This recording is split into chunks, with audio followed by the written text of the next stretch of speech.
হ্যাঁ বন্ধুরা, আজ আমি হাজির হয়েছি 2008 সালে মুক্তিপ্রাপ্ত একটি American superhero film iron man নিয়ে। এই ফিল্মটি এমসিইউ অর্থাৎ মার্ভেল সিনেমেটিক ইউনিভার্সের পুরো সিরিজের প্রথম কাহিনী। আমি মার্ভেল সিনেমেটিক ইউনিভার্সের সকল অভিগুলো এক এক করে এক্সপ্লেন করে যাব। তাই তোমরা যদি চ্যানেলে নতুন হয়ে থাকো তাহলে চ্যানেলটি এক্ষুনি সাবস্ক্রাইব করে নাও এবং পাশে বেল আইকনটি ক্লিক করো। আমি যখন এই ভিডিওটি বানাচ্ছিলাম তখন এই মুভিটির আইএমডিবি রেট 7.9/10। তো আর বেশি বিস্তারিত না গিয়ে চলে যাওয়া যাক মূল কাহিনীর দিকে। যাওয়ার আগে, hi guys, my name is Richon Ifti and welcome back to my channel.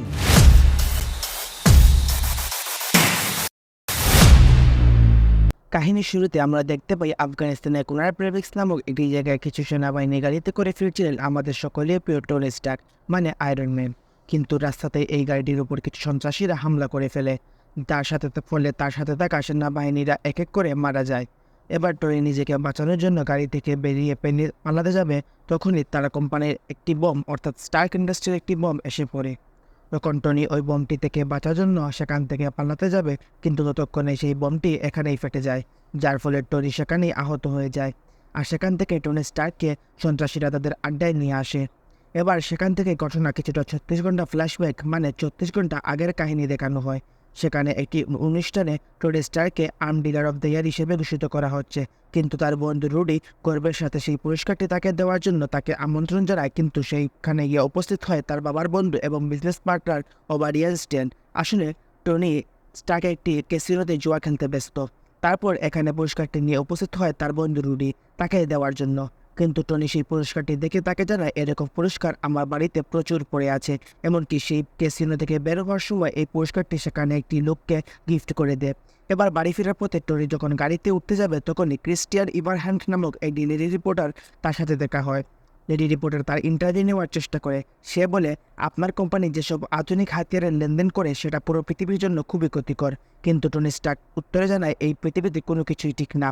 যদি পৃথিবীতে শান্তির জন্য হাতিয়ারের প্রয়োজন উঠে যায় তাহলে কথা দিচ্ছি সবার আগে আমার কোম্পানি হাতিয়ার তৈরি করা বন্ধ করে দেবে, যার বদলে ইট তৈরি করা শুরু করবে।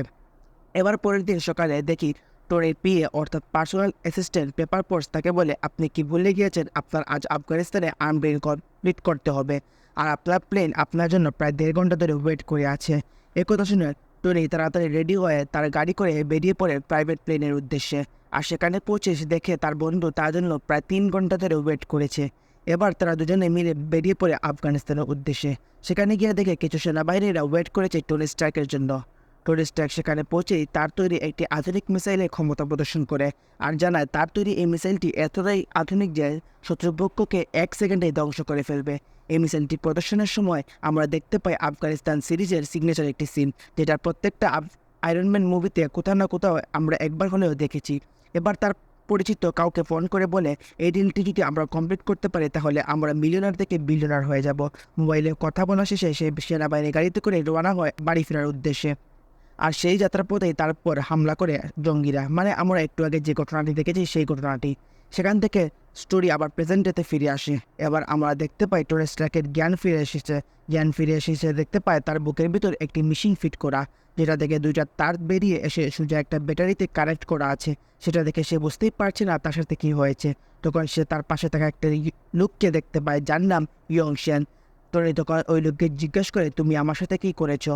ইয়ংশেন তখন জানায়, বম বিস্ফোরণে তুমি গুরুতর আহত হয়েছ, যার ফলে তোমার ভিতরে বিষাক্ত বোমের অংশ শরীরে ঢুকে পড়েছে। আর আমি অনেক চেষ্টা করে কিছুটা বের করতে সক্ষম হলেও তোমার হৃৎপিণ্ডের কাছাকাছি কিছু বিষাক্ত জিনিস এখনও রয়েছে, যেটা আমি বের করতে পারিনি। তাই এই বিষাক্ত জিনিস যাতে তোমার হৃৎপিণ্ডে পৌঁছতে না পারে তাই আমি তোমার বুকে একটি ইলেকট্রিক ম্যাগনেটিক জিনিস লাগিয়ে দিয়েছি। আর এই জিনিসটি চালু রাখার জন্য আমি গাড়ি ব্যাটারি ব্যবহার করেছি। আর এটা যদি আমি না করতাম তাহলে তুমি কিছুক্ষণের মধ্যেই মারা যেতে। এমনকি ভবিষ্যতে তুমি এইটি খুলে ফেলো তাহলে তুমি যে মারা যাবে। তাদের এই কথার মধ্যেই সেখানে এসে উপস্থিত হয় জঙ্গি দলের লিডার। সেখানে এসে সে টনিকে জানায়, আমরা তোমাকে অপহরণ করেছি একটাই কারণে, তোমার তৈরি এই মিসাইলটি আমাদের দরকার। তুমি যদি আমাদেরকে এই মিসাইলটি বানিয়ে দাও তাহলে আমরা তোমাকে এখান থেকে বের করব। কিন্তু টনি তখনই তাকে বলে, আমি কখনো জঙ্গিদের জন্য হাতিয়ার বানাই না, তাই আমি তোমাদেরকে এই মিসাইলটি কোনোভাবেই তৈরি করে দেব না। তখন তাদের লিডার টনিকে নিয়ে গুহার বাইরে বেরিয়ে আসে এবং তাকে দেখায় তার কোম্পানির তৈরি নানান ধরনের হাতিয়ার তার কাছে অলরেডি আছে। সেগুলো দেখে টনি খুবই অবাক হয় এবং বুঝতে পারে সেখান থেকে আর দ্বিতীয় কোনো অপশন নাই বেরিয়ে আসার জন্য। তাই সে নিরুপায় হয়ে টনি স্টার্ক মিসাইলটি বানাতে রাজি হয়ে যায়। এবার গুহায় ফিরে সে তার সাথে থাকা ইয়ংশেনকে জানায় এই মিসাইলটি আমি যদি তাদেরকে বানিয়েও দেই তাহলে আমাদেরকে মেরে ফেলবে, তাই যেভাবেই হোক আমাদের সেখান থেকে বের হওয়ার রাস্তা খুঁজে বের করতে হবে।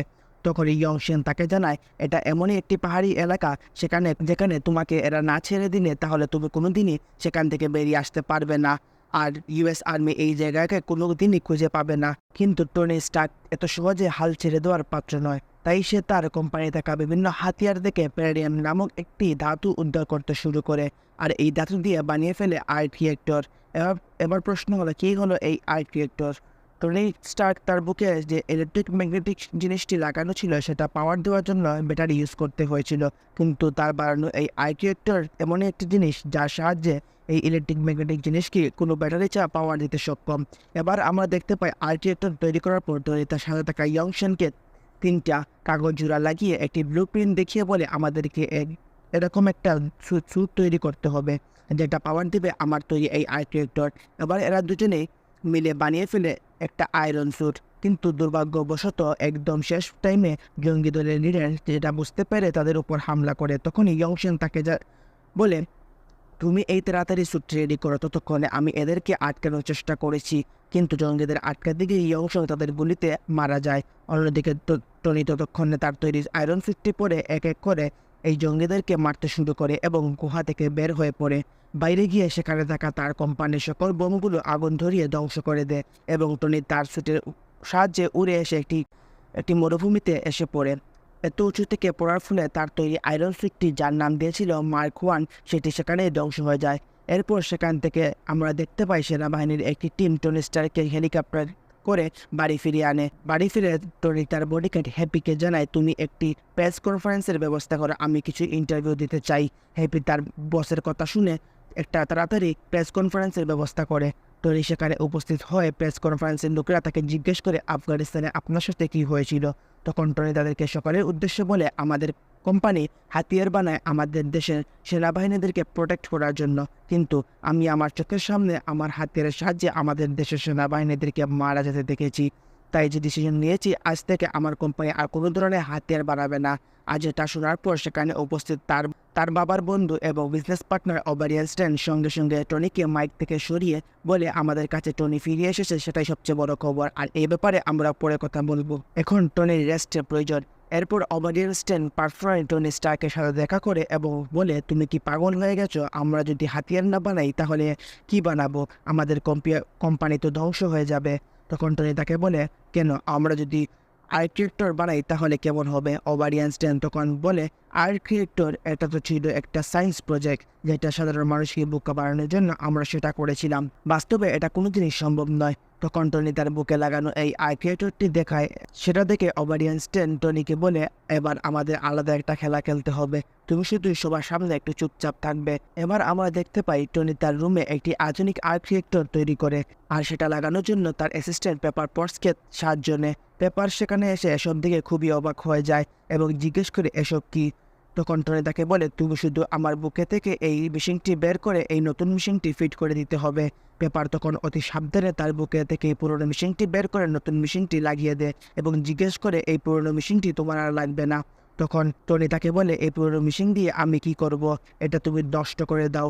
এবার সে পৌঁছে যায় তার বন্ধু রুডির কাছে এবং তাকে বলে আমি নতুন একটা জিনিস বানানোর চেষ্টা করছি, তোমার কিছু হেল্প লাগবে। কিন্তু রুডি তাকে বলে এর আগের দিন প্রেস কনফারেন্সে যে নাটক দেখালে তুমি ভাবতেই পারছে না আজ তুমি এখানেই অবস্থা দাঁড়িয়ে আছো, এখন এইসব নতুন জিনিস না বানিয়ে তোমার রেস্টের দরকার।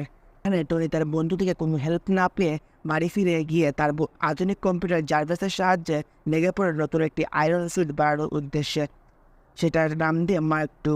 সেখান থেকে সিন চেঞ্জ হয় এবং আমরা দেখতে পাই যে জঙ্গি দল টনি স্টার্ককে গুহায় আটকে রেখেছিল তারা একটা ফাঁকা মরুভূমিতে আয়রন স্যুট ধ্বংস অবস্থায় পায়, সেগুলো এক এক করে খুঁজতে লাগে এবং সব টুকরোগুলো জোড়া লাগিয়ে তারা একটি আয়রন স্যুট তৈরি করতে পারে। এদিকে টনি দিনরাত চেষ্টা করছে তার স্যুটে কীভাবে আধুনিক বানানো যায় এবং অবশেষে সে তৈরি করে ফেলে তার আয়রন স্যুট মার্ক 2। এবার এই স্যুট পরে সে সোজা আকাশে উড়ে যায় এবং দেখার চেষ্টা করে তার এই স্যুটের কতটা ক্ষমতা রয়েছে। তখন আকাশে অনেকটা উপরে উঠে যায়, তখন সে দেখতে পায় তার বরফে জমে তার স্যুটটি পাওয়ার অফ হয়ে গেছে। এবং ওপর থেকে নিচে নামতে শুরু করে এবং তার সুইটে আবার পাওয়ার ফিরে আসে।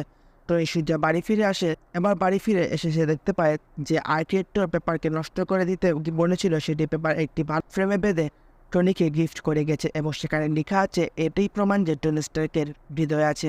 সেটা দেখে টনি খুবই খুশি হয়ে যায় এবং সেটা তার কাছেই রেখে দেয়। এবার সে চেষ্টা করতে থাকে তা কীভাবে সে স্যুটটি পরে যতই উপর উঠুক না কেন সেটা বরফে না জমে যায়, ফলে সে জার্ভেসের সাহায্যে সোনা আর টাইটানিয়ামের মিশ্রণে সেটাকে আরও আধুনিক করে তোলে, যাতে আর উপরে যতই উপরে উঠুক না কেন সে স্যুটটি বন্ধ হয়ে না যায়।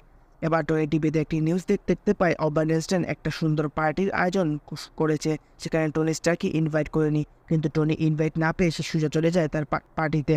সেখানে গিয়ে তার সাথে থাকা এই নেডি রিপোর্টার, তার নাম ছিল ক্রিস্টিয়ান এভারহ্যান্ড, সেই নেডি রিপোর্টার তার টনিকে বলে যে মিশনটি তুমি ইউএস গভর্নমেন্টকে দিয়েছিলে সেটি এরকম মিশনটি একটি আতঙ্কবাদী গ্রুপের কাছে আছে। তারা সেটিকে ইসরায়েলের একটি জায়গায় এক্সপেরিমেন্ট করেছে। এটা জানার পর টনি খুবই রেগে যায় এবং চিন্তা করে এসব মিসাইল তো আমি কাউকে বিক্রি করিনি, তাহলে এটা তারা কোথা থেকে পেল। তখন সে সন্দেহ হয় তার বাবার বন্ধু ওবারিয়ান স্টেনের উপর এবং সঙ্গে সঙ্গে সে ওবারিয়ান স্টেনের সঙ্গে দেখা করে এবং জিজ্ঞেস করে তুমি কেন আতঙ্কবাদীদের কাছে এই মিসাইলটি বিক্রি করেছ। এবার ওবারিয়ান স্টেন বলে দেখো এটা বিজনেস আর আমি বিজনেসের জন্য যে কোনো কিছু করতে পারি। ওবারিয়ানের কথা শুনে টনি তার বেশি রাগ হয়ে যায় এবং সঙ্গে সঙ্গে বাড়ি ফিরে আসে এবং তার স্যুটটি আরও বেশি পাওয়ারফুল করে তৈরি করে। এর মধ্যে সে টিভিতে আরও একটি নিউজ দেখতে পায় ইসরায়েলের যে জায়গাটি জঙ্গিরা মিসাইলটি এক্সপেরিমেন্ট করেছে সেখানে তারা সাধারণ মানুষের উপর খুবই অত্যাচার করেছে, এমনকি বাচ্চা ও মহিলাদেরকে মেরে ফেলেছে। এসব দেখে টনি তার নতুন চুক্তি পরে রওনা হয় সেই জায়গার উদ্দেশ্যে। সেখানে গিয়ে পৌঁছে এক এক করে মেরে সেই জঙ্গিদেরকে এবং তাদের মিসাইলটি ধ্বংস করে ফেলে। এবং এই ধ্বংসের ফলে ইউএস আর্মি বুঝতে পারে সেখানে কোনো বড় ধরনের বিস্ফোরণ ঘটেছে, তাই তারা খুঁজে নিতে শুরু করে এই বিস্ফোরণটি কীভাবে ঘটেছে এবং স্যাটেলাইটের মাধ্যমে বুঝতে পারে এটি ছোট একটি জিনিস, উড়ন্ত বস্তু, সেটা তাদের এলাকায় প্রবেশ করেছে এবং সেটাই এই বিস্ফোরণ ঘটিয়েছে। এবং টনি তখন বাড়ি ফিরে আসবে তখনই তার পেছনে ইউএস আর্মির দুটি যুদ্ধ বিমান হামলা করে এবং টনির সাথে তাদের হামলার হাত থেকে বাঁচতে গিয়ে একটি বিমান ধ্বংস হয়ে যায় এবং তা দেখে আরেকটি বিমানকে অর্ডার দেওয়া হয় যে এই উড়ন্ত বস্তুকে ধ্বংস করে দেওয়ার জন্য। তখন টনি তার বন্ধু রুডিকে ফোন করে বলে এই উড়ন্ত বস্তুটি আর কেউ না, আমি নিজেই। তুমি যে করেই হোক তোমার এই আর্ম ফোর্সগুলোকে আমার কাছ থেকে সরাও। অবশেষে টনি তার বন্ধুর সাহায্যে আর্ম ফোর্সের হাত থেকে বেঁচে বাড়ি ফিরে আসে। পরের দিন সকালে রুডি নিউজে জানায় তাদের ট্রেনিং চলাকালীন সময় একটি F-22 ধ্বংস হয়ে গেছে।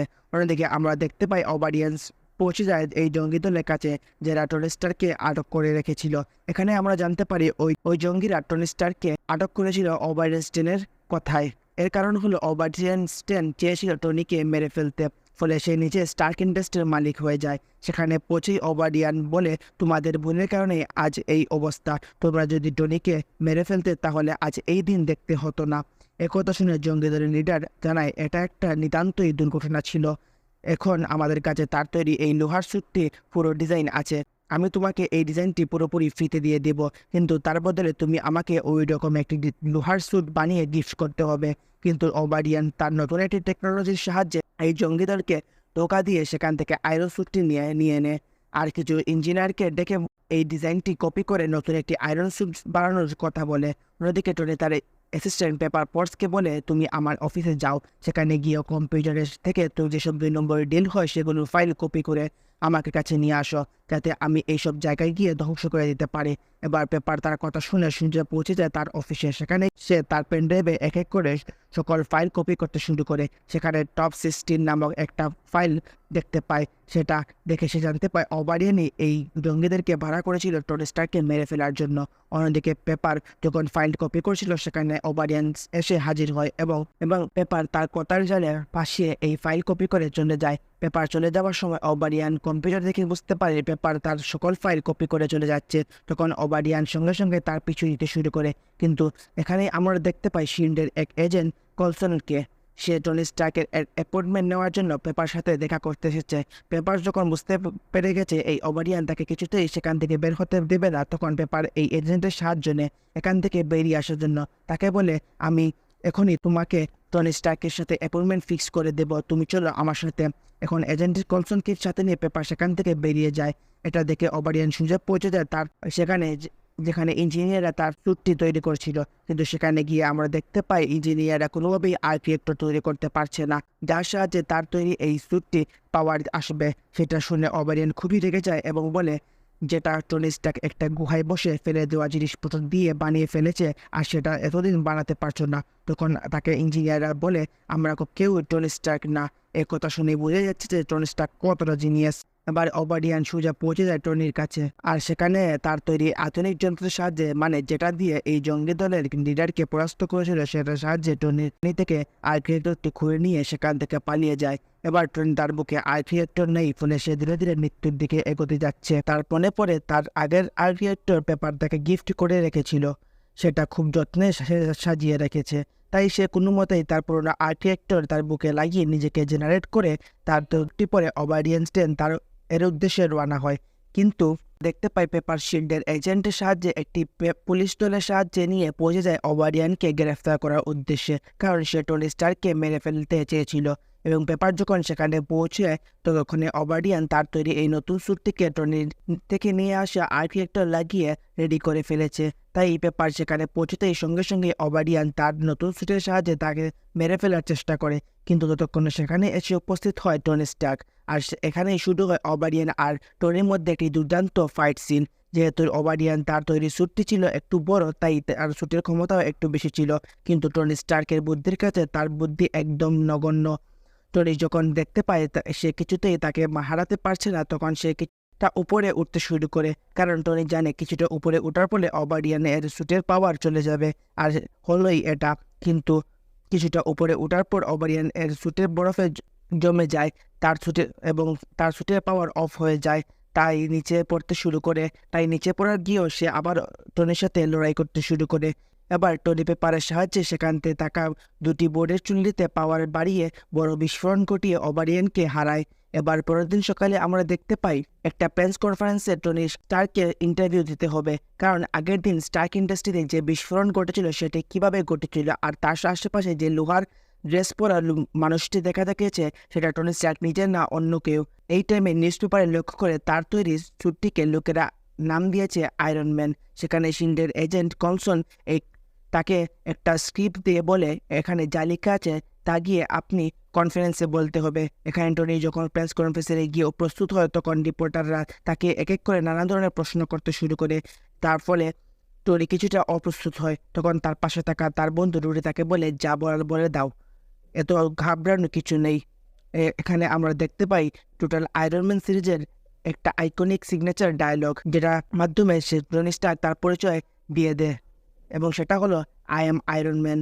পোস্ট ক্রেডিট সিনে দেখতে পাই শিল্ডের ডিরেক্টর নিক ফিউরি টনিকে সাথে দেখা করতে এসে, এবং শিল্ডের ডিরেক্টর তাকে বলে আমি শিল্ডের ডিরেক্টর, আমি এখানে এসেছি কারণ আমার নেক্সট প্রজেক্ট অ্যাভেঞ্জার্সের সাথে তোমাকে কথা বলতে চাই। আর এখানে এই মুভিটি শেষ হয়।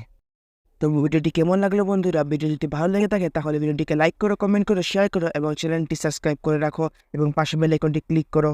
তো দেখা হবে পরের ভিডিওতে মার্ভেল সিনেম্যাটিক ইউনিভার্সের দ্বিতীয় মুভি দ্য ইনক্রেডিবল হাল্ক নিয়ে।